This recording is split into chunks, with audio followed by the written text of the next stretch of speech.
Ah, nothing beats a delicious cheese and onion sandwich.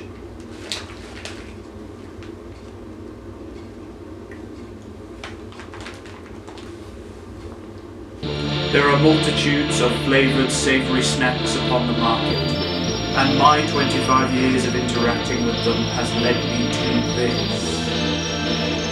My name is Michael Crispin Clarke. These are my presentations. Continuing with episode 3, crisp reviews.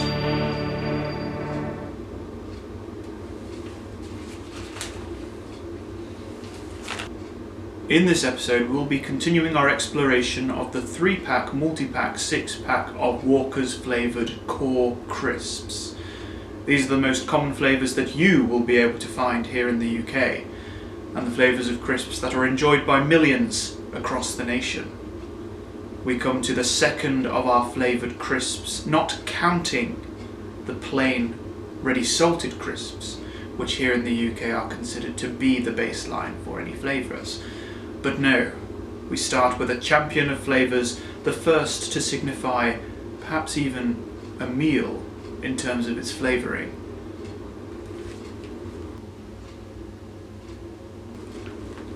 Walker's cheese and onion flavoured crisps. Again, we start with the appearance of the package of this crisp. Not so unassuming.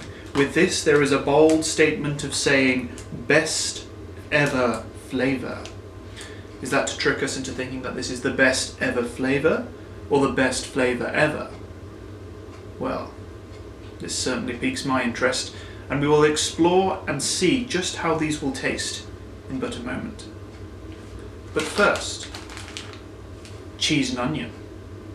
An interesting flavour combination, especially popular in the UK, where cheese is God. So many people in the UK are cheese fanatics, and there's even been proof to say that for some people, cheese is almost as addicting as high-grade drugs. Something a bit more common than your average street dealer, though, is of course cheddar. And here in the UK, cheddar cheese is a staple in most British diets, assuming that you like cheese and you are not lactose intolerant. Though those who like cheese and are lactose intolerant may sometimes have to forgive themselves for taking just a little slice. Walker's cheese and onion flavour. It's a classic and is actually built upon one of the first pre-flavoured crisps that we have in our world today. You can go back and argue with most people on who first created a flavoured packet of crisps, but most will lead you back to either Tato, or the precursor to even Walker's themselves, or Golden Wonder, where all of them managed to create a combination of cheese and onion. We see from the packet that the motifs of Britain are also included on the front of this package in a stylish blue hue. It is this blue hue which is perhaps most controversial in crisp colour flavourings. Previously we saw salt and vinegar labelled in green, but it is more than common in the UK to sometimes interchange cheese flavoured things with green coloured wrapping or even yellow and orange hue colour wrapping. It is in fact that cheese evokes such different colours to different people, and depending on the different cheese, that would indicate why a colour was chosen. But why then did blue become most common and popular? Quite simply, eye-catching. These are the core 3 flavours, and they also use the 3 core colours of our light spectrum. Blue, green, and finally red, or primarily red. But now it's on to the fun part. We'll get to taste some of these and see just what they're like.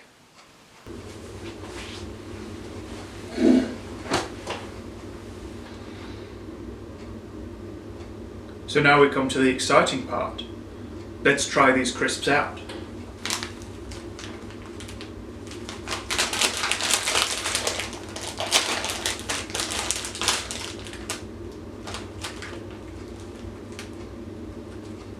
Okay,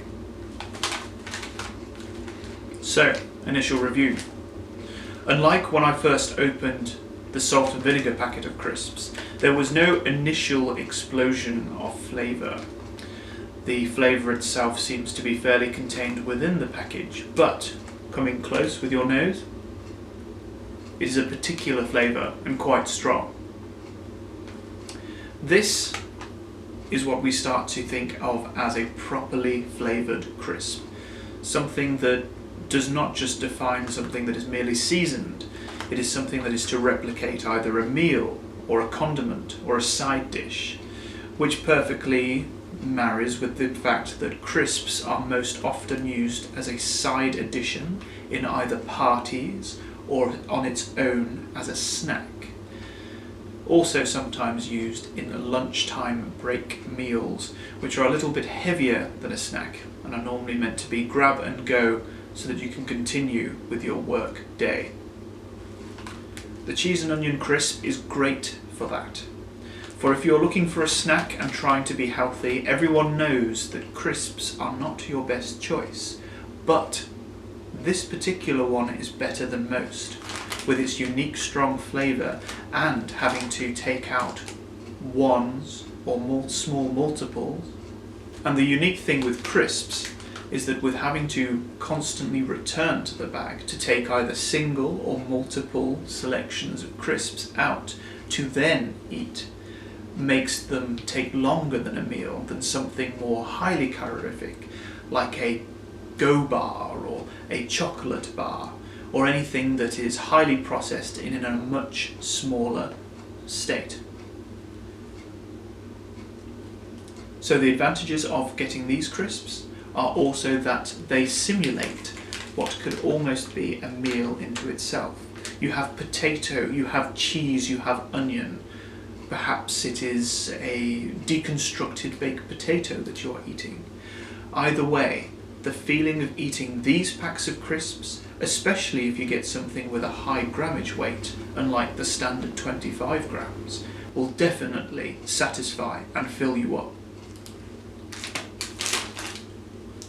Looking at these crisps, they have the same golden texture and thinness that we have seen with the other Walker's core brand.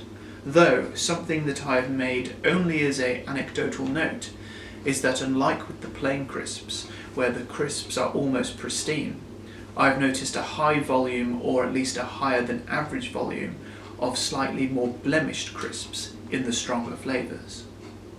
Cheese and onion is a unique and strong flavour, with onion being a very pungent part of it and easily added through powdered means. Cheese, on the other hand, is strangely added through a mix of dry milk powders and flavourings, but they combine together to create a most unusual taste.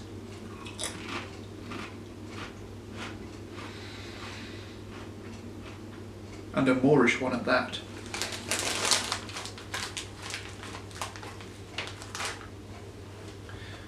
Let's take another and break down its profile.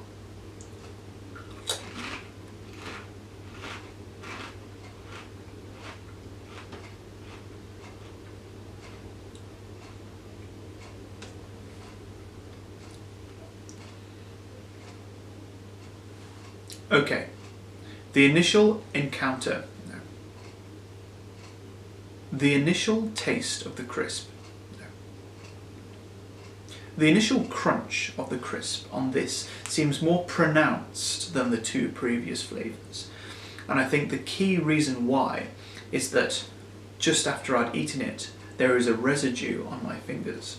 The flavourings that have been layered onto this crisp to create its complex and unique flavour have also added to either drying out the crisp or just a thicker, even though slight, thicker crisp than normal. This created a slightly more pronounced initial crunch. Then afterwards the experience is mostly similar to other potato chips, where they break down and the flavour eventually comes to the forefront. With this, the flavour was very pronounced from the moment it came close to the mouth. A lot of that comes with its close range but very strong smell that you can pick up. When eating it, you don't necessarily get a separation of potato, cheese and onion like you did perhaps with the salt and vinegar, but instead get a uniquely combined taste that is uniquely Walker's cheese and onion crisps. These are a unique flavour, popular amongst many, but also the first signs of putting people off. Then we come to the great divide. Are you a plain crisp eater, or are you a flavour fanatic? I know which one I am. What are you?